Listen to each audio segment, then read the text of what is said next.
Bonjour à tous. Je continue à vous partager des extraits du livre du pape Benoît XVI, Jésus de Nazareth. Chapitre 5, la dernière scène. En premier lieu, il faut réfléchir sur le problème de la date de la célébration de la dernière scène de Jésus. Il s'agit essentiellement de savoir si celle-ci fut un repas pascal ou non. La date de la dernière scène. Selon la chronologie des synoptiques, il s'agit d'un jeudi.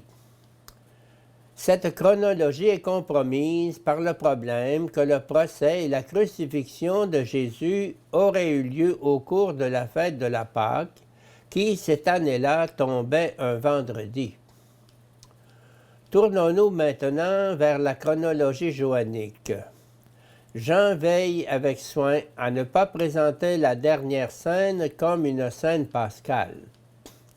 Pour le reste, le déroulement des événements demeure le même.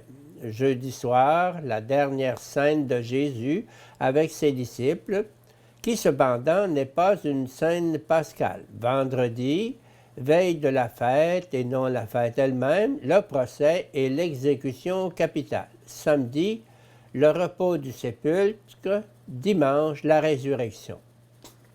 Avec cette chronologie, Jésus meurt au moment où dans le temple sont immolés les agneaux pascals. Il meurt comme le véritable agneau qui, parmi l'ensemble des agneaux, était le seul à avoir été annoncé par avance. Aujourd'hui, on voit toujours plus clairement que la chronologie joannique est historiquement plus probable que celle des synoptiques, car, comme il a été dit, procès et exécution capitale le jour de la fête semble peu imaginable.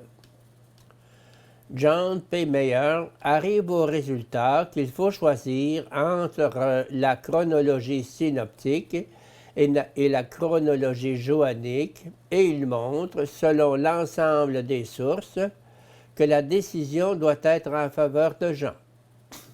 Jean a raison. Au moment du procès de Jésus devant Pilate, les autorités juives n'avaient pas encore mangé la Pâque, et pour cela, elles devaient se maintenir encore cultuellement pures.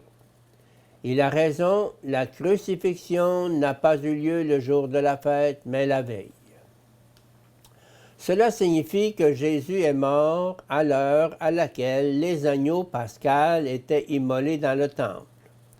Que par la suite, les chrétiens aient vu en cela plus qu'un pur hasard, qu'ils aient reconnu Jésus comme le véritable agneau, qu'ainsi ils aient justement trouvé le rite des agneaux porté à sa vraie signification, tout cela est donc tout à fait normal.